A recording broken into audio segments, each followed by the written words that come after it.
This edition of Radio Stone Update is sponsored by Quantra, manufacturers of quartz surfaces made with up-to-the-minute Italian technology in yet another brand-new state-of-the-art factory. Learn more at www.quantra.in.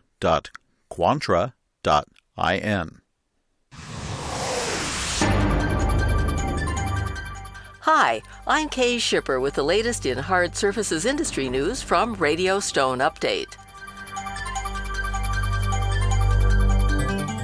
Perrysburg, Ohio-based Cutting Edge Countertops acquired the L.E. Smith Company, a leading laminate fabricator based in Bryan, Ohio.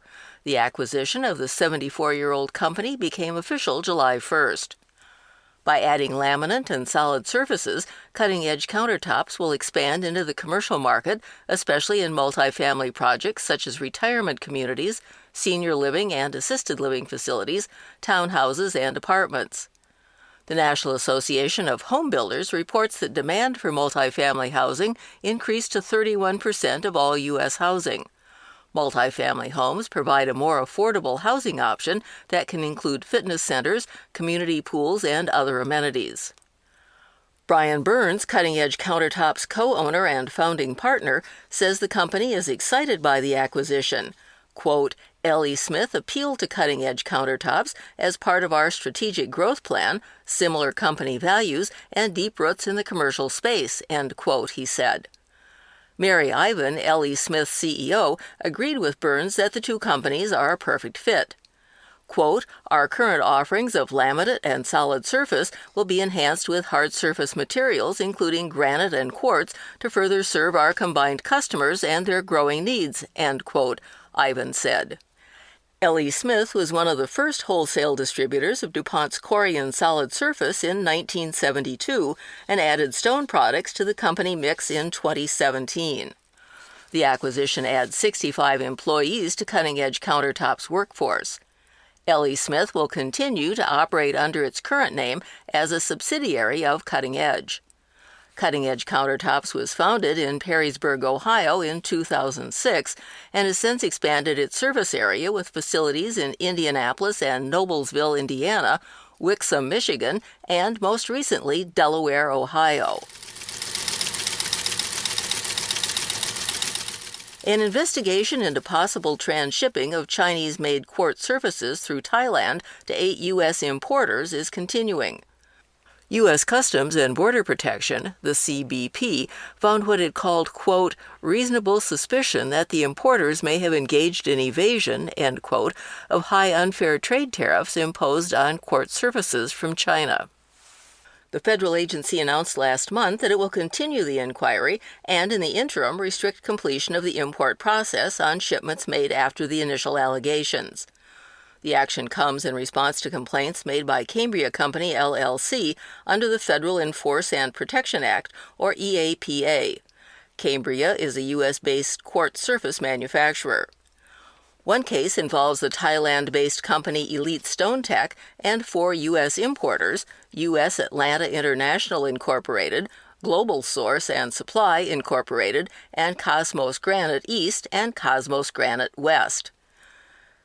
CBP's initial investigation found evidence to doubt that Elite Stone Tech manufactured the quartz surfaces based on the timing of the shipments and apparent significant ownership of the company by Chinese quartz manufacturers. The investigators also questioned if the surfaces factory existed. The other case centered around shipments by Thailand-based Thai Summit Stone Company Limited to 4 other U.S. importers, Broad Creek Marketing Associates Incorporated, Dorado Surfaces LLC, Kinka Cabinet Incorporated, and Multi-Stone Enterprises Incorporated. Again, the inquiry centered on shipment timing and ownership by Chinese quartz manufacturers, among other issues. In both cases, CBP requested a packet of information from each importer. 5 of the 8 companies complied to varying degrees, but the federal agency ruled that none of them had supplied sufficient information to tie imported materials to manufacturing in Thailand. CBP's initial action is to suspend liquidation or set aside finalization of services received after certain dates specific to each case. That means the importers could be assessed the high Chinese quartz surface tariffs for those goods, plus any other penalties and fees after final determinations by the federal agency. This edition of Radio Stone Update is sponsored by Quantra, manufacturers of the world's toughest, most beautiful quartz surfaces made with up-to-the-minute Italian technology in yet another brand new state-of-the-art factory.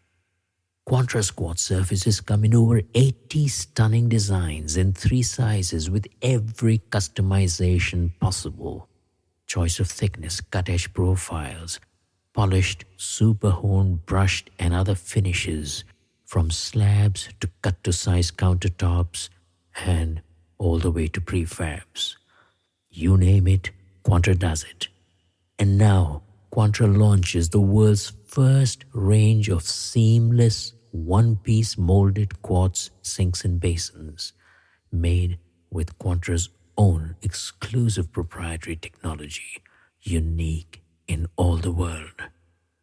Speed, quality, commitment, that's Quantra.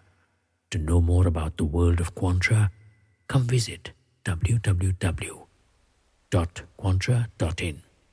There was good news for Italy's stone sector when the Confindustria Marmo Macchine trade group met in Milan last month. The Italian stone industry posted a trade surplus of 2.7 billion euros.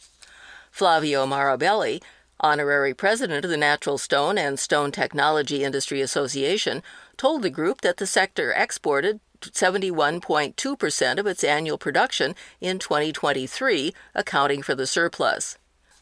Marabelli also noted that the Italian stone sector brought in 4.5 billion euros in revenue through its more than 3,200 companies and 34,000 employees. More than 190 delegates, including industry members from across Italy and representatives of the principal government and business organizations, attended the assembly. The meeting also included a video conference speech by the Minister of Business and the Made in Italy program, Adolfo Urso, as well as a panel discussion on growth and internationalization. The Assembly also elected Gianluca Pellegrini, Director of Basaltina SRL, as President of the organization for the 2024 to 2026 term. The International Surface event, TISE, extended the submission deadline for people interested in providing presentations for next January's show in Las Vegas. But if you're interested, you'll have to hurry. Originally set for June 21st, the deadline has been extended to this coming Friday, July 12th. The deadline may be new, but the parameters are still the same. If you have knowledge that you're willing to share with your fellow members of the hard surfaces industry, TISE is asking you to respond to its call for expertise, or CFE, for the conference and main stage programming.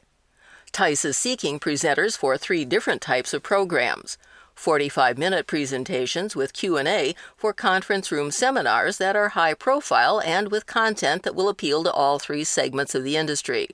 Examples may include state of the industry, forecasting, marketing and business, product and color trends, or leadership. 20 to 30-minute presentations in the main stage exhibit hall. Those should be more technical in nature and maybe technical presentations or panel discussions on key hot topics. And high-profile panel discussions incorporating thought leaders and think tankers across the industry to discuss innovations, challenges, or perspectives in the surface space.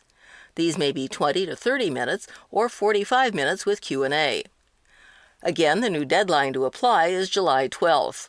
TISE 2025 will be held next January 28th to 30th at the Mandalay Bay Convention Center.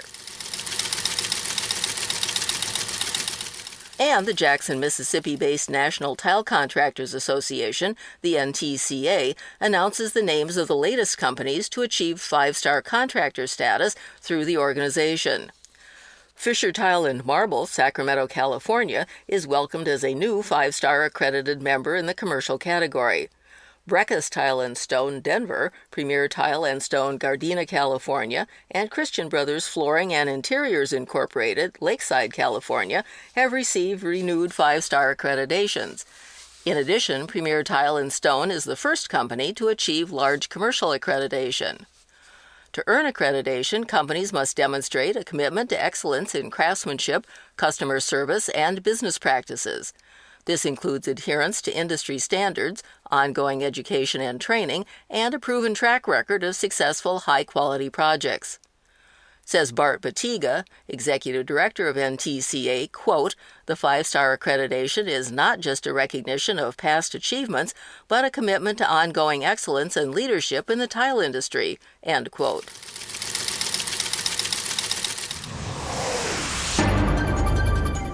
Remember, our electronic newsletter, Slab and Sheet, comes out on alternate Wednesdays. For a transcript of this broadcast, go to www.radiostoneupdate.com. For Radio Stone Update, I'm Kay Shipper, and we'll see you here again soon.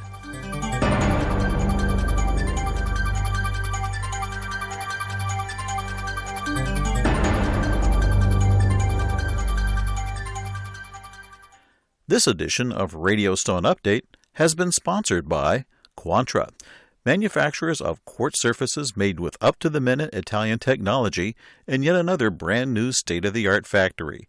Learn more at www.quantra.in.